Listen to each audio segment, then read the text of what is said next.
Hey there, welcome back to High Infidelity, the best channel for cheating stories. Like and subscribe to channel for more spicy stories.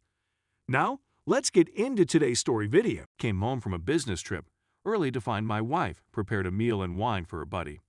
Our bed was unmade. My husband, a 54-year-old man, and I, a 55-year-old woman married for 31 years, we reside on the west coast of the United States. My firm relocated our little family of 3 children from the East Coast to the West Coast 20 years ago. I've grown in responsibilities over the years, and I'm now the VP of West Coast Operations. I clung to the coattails of a guy who would become my mentor. I took his place as North America VP when he was promoted. He has decided to retire. He has urged me to throw my hat in the ring to succeed him. If I win the job, I'll have to return to the East Coast, where we grew up. We've made a name for ourselves where we are.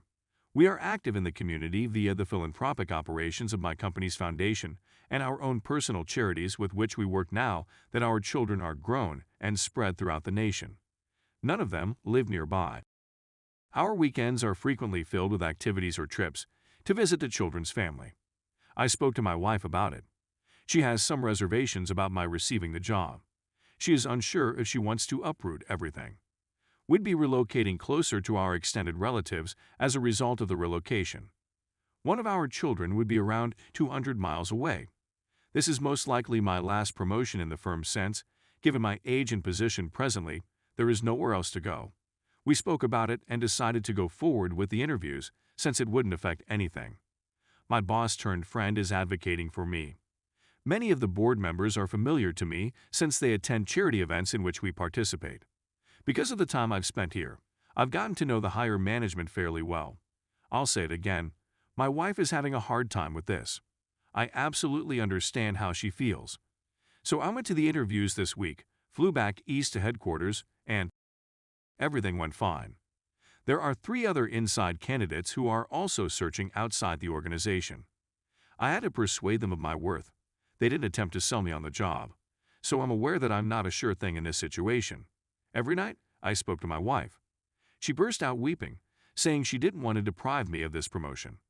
We'd chat when I came home. I knew she was upset because of the relocation. But this was out of character for her. The most recent interview took place on Thursday. I planned to remain and return on Friday. On Thursday, I took a trip back to see what was going on. I got in at 9 p.m., and she was on the sofa with a man I vaguely recognized from some charitable work. There's an empty wine bottle on the table. I inquired as to what was going on. She said that Sam had been over to discuss an upcoming event. When I'm there, it's not uncommon for me to have a drink with a visitor. I go inside the bedroom with my stuff. The bed is undressed. Every morning, we make the bed. It's a habit of doing something every day that I never break. Sam is leaving as I go back out. We kiss farewell, and my wife wonders why I'm home a day early. I moved past her into the kitchen, where there were dishes on the table and pots on the stove. She cooked supper. I inquired as to what was going on here. Oh, I was cooking, so I invited Sam to join me for supper.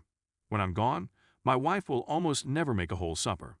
She inquires once again, "Why are you getting home so early?" She is plainly scared and trembling. I told her I understood she was unhappy about a future relocation and that I wanted to chat to her about it. I then informed her that I believe she should tell me what the heck is going on. She bursts into tears and begins blubbering, something I couldn't figure out. She's a little tipsy from the wine, but she's waking up quickly. She claims that nothing is happening. Why do you think that? I'm normally quite cool, but I lost it this time. You seem to be taking advantage of Sam. Is that what you're saying? She told him to stop shouting and walked into the bedroom, locking the door. So it's now Saturday. She nearly came out to get something to eat while I was on the phone and then dashed back to my room. I've invited her to come out and speak with me. I made a pledge not to shout. I know she's dodging, trying to come up with a plausible explanation. Is there anything more I can do? I'm sure I'll need some clothing. I grabbed what I was wearing out of the wash. I'm hoping for a fair response, but with her locked up, I doubt it. My supervisor phoned to tell me that there will be another round of interviews the next week. I'm torn between staying for the wedding and continuing the interviews. I've already canceled on a meal tonight because she won't answer the door. I really don't have somebody to bounce ideas off of. My oldest kid and I are the best of friends, but I can't bring this up with him. Please assist me in thinking clearly. We'd reached the conclusion of the narrative. Let's take a look at some of the Reddit comments. One call for comment: Sam informed him that your wife had told him everything. What motivated him to do it? Tell him that if he tells you the truth, you will disseminate the word to his philanthropic organizations, ensuring that he will not appear in any other locations. Find out who his wife is if he's married. Inform her of what you saw. She has a right to know about your marriage. Unless she comes out to speak to you, tell her you're going to call the kids and tell them what you witnessed. She is aware of her guilt. That's why she's afraid to look you in the eyes. Don't speak to Sam, says the commentator. You're not married to Sam, are you? He is not to blame for you breaching your marital vows. Wife is obviously behaving guilty. I believe she will confess. Will you forgive her as she tries to find out how to tell you and come to terms with what it means that you know? Is she willing to work with you or start over where she lives? Her life will alter in any case. I'm sorry to tell that this has most likely been going on for a long time, since being married for so long has provided her with comfort and security. However, your success came at a cost, which might have resulted in some predictability and loneliness for her at some time. And Sam was understanding. She has gotten the best of both worlds. And now you must devise a strategy, since the status quo does not seem to be sustainable. Your future is a catch-22 situation. If you want the marriage to continue, you'll have to devote a significant amount of time to her treatment, which means passing up the promotion/interesting next level of work. When you concentrate on work, the relationship suffers since she isn't able to keep it together for her and for the two of you as she used to. If you don't get the job, you'll have to remain in your hometown with her lover. If she travels with you, she leaves her fare behind, and you'll constantly worry what she's doing while you're at work.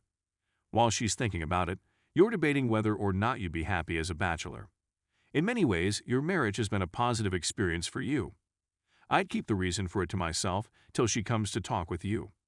Sleep in the guest room, eat out, and consult with an attorney to assess the financial ramifications of a divorce, so that you may make the best option possible. For the time being, you should refrain from speaking with your kid. However, it's clear that you have another confidant who may give you a drink or five, and unless she communicates with you, there's no way for us to know whether or not you should abandon her. When there is deception and infidelity, on the other hand, the destroyed trust takes a long time to repair, as does figuring out what went wrong in the first place. Even if both possibilities are unpleasant, sweeping things under the brush in the hopes that she would eventually select this option is detrimental. Here's what I have to say about the third statement. What's the deal with coming home so early? We're surprised at your unexpected return meant that she couldn't even appear to be pleased by your return, saying, "I'm so thrilled you're home." Sam is gone in the blink of an eye. As a result, why couldn't they continue the chat about upcoming activities with you over a meal that they had already prepared? Consider the reasons why Sam did not stay for dinner. Better it was meant to be different for you and your partner. She is not pleased at all at the news of your interview for this prestigious position. She has locked herself in her room, away from you, and she hasn't talked to you since Thursday night, when you were at her house. The weekend has finally here. Opie, I apologize for being late for Act I. Nevertheless, it seems that you have sufficient information to make a sensible decision. She had lied and cheated. She had no notion she'd been apprehended, since they knew you'd be back home on Friday rather than Thursday. I have a feeling this was not their first encounter. You've given her far too much time for both of their stories to come together as a result of your actions. There is a conflict in my mind about whether or not I should attend the wedding and continue the interviews. OPI, are you positive that you tied the knot?